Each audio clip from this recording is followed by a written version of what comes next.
We have just sprinted up the side of the castle. Well, I sprinted it. She got carried half the way. Flipping heck. The reason is, because 10 minutes ago, I was sitting in the house thinking, this looks amazing tonight. Get out, go there quick, see what we can capture. So that's Dryslwyn Castle over there, Paxton Tower over there, and look at that for Carmarthen Valley. Absolutely beautiful, incredible. That was mad. The light went a bit crap, so decided to go for a run around the castle, see if there's anywhere better we could find a bit of foreground interest. What better than the castle, eh? And this is Dryslwyn Castle ruins, as you can see. Still very beautiful though. Shame about all the fencing and the wires and everything around it, but you know, still get some amazing sunsets, amazing views. So what I've decided to do, if the dog will allow me, is I've got the polarizer on the camera, but I'm just going to bracket 3 stops there just to get the colour. Hopefully when the sun comes through, I think it's actually going to drop lower behind them clouds, and maybe we'll get a peak just at the very bottom there. I'm not 100% sure. We'll have to wait and see. The colour's still lovely, so we'll get a few bracketed shots, see what happens. Yeah, it should be nice. Still a gorgeous evening. Lovely colours in the skies. Yeah. Paxton Castle over there, Paxton Tower even. Absolutely gorgeous. Lovely light behind that tonight. I don't know if you can see that. A bit far on the GoPro. So yeah, so this is Dryslwyn Castle. If you're ever in Carmarthen, well worth a visit. Gorgeous. So my settings, as I mentioned, I'm using the polarizer. That's staying on there.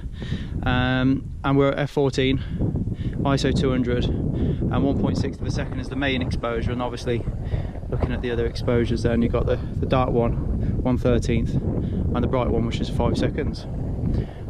So we'll just do another one now as the light's changing, and see how they go out. It's a gorgeous sky though.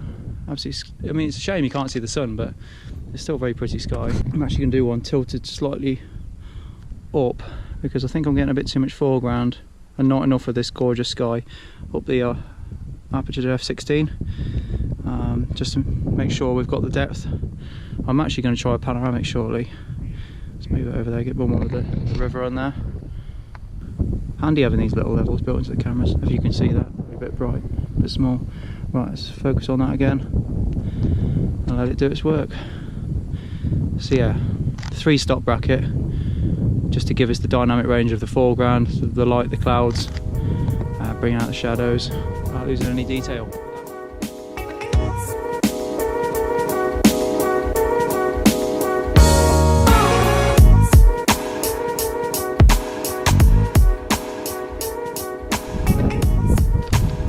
Time is really against me. I've just realised I hadn't got the L bracket on the camera to do the vertical panorama, so I've had to take the grip off the XT2, stick the L bracket on very quickly to enable me to shoot portrait, but kept staying over the top of the tripod. So I'm in the process of doing a very quick 3-bracket exposure before the light goes completely. I mean, that red over there is absolutely incredible, so I hope I don't lose that. It'd be an awful shame. I think I'll catch it. The red is amazing. So if you can see that on the GoPro, I'll try and darken it, but it's absolutely incredible. But yes, I'm just doing I think I'm on about, I think it's about 6 stages around the pano, each with three brackets. I think about 4 seconds is the longest exposure. Yeah, very, very quickly I had to make sure that my tripod was level perfectly on the surface, because I'd thrown the tripod down initially to take the first landscape photograph, but as soon as I needed to do a portrait orientation of the camera, I needed to make sure that the tripod was square, so that when I rotated the camera around from there to there, it stays horizontal, well, as close as possible, and yeah, it makes the stitching a lot easier in post. So what I'll do is I'll zoom in a little bit on that so it's not quite so wide. So another go, see how close that is. So just making sure that the main exposure there isn't going to overexpose the sky, and then around there should be good if we catch that. Let's refocus there.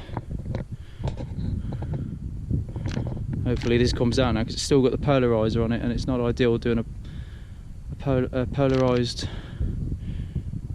panoramic, so fingers crossed, because there isn't that much light coming through, it might not affect the polarizer at all. Right, let me know what you think, guys.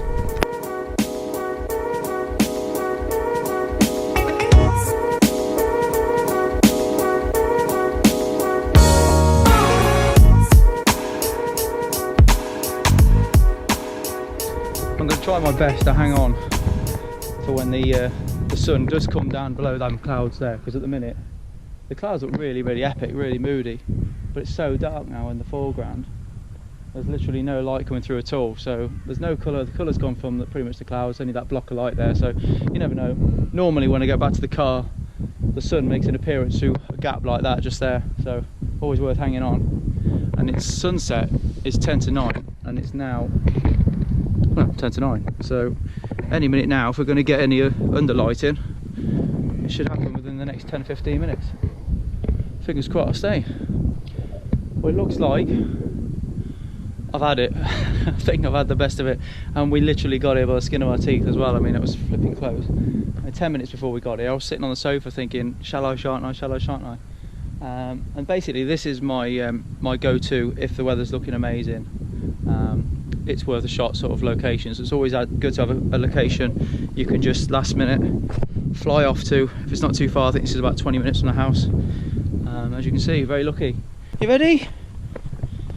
Ready to go home? Should we go home? Come on then.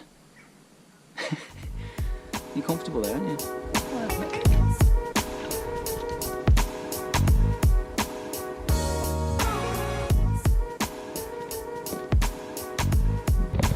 Sorry, it's a short video this one, it's just a last minute get out of the house, and hope to be able to get a nice image. It's looking fantastic. Glad we did.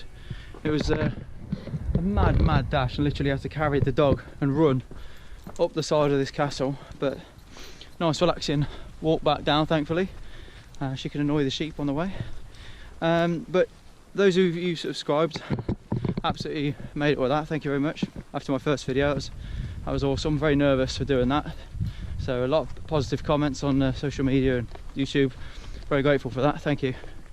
Oh, who are we running into?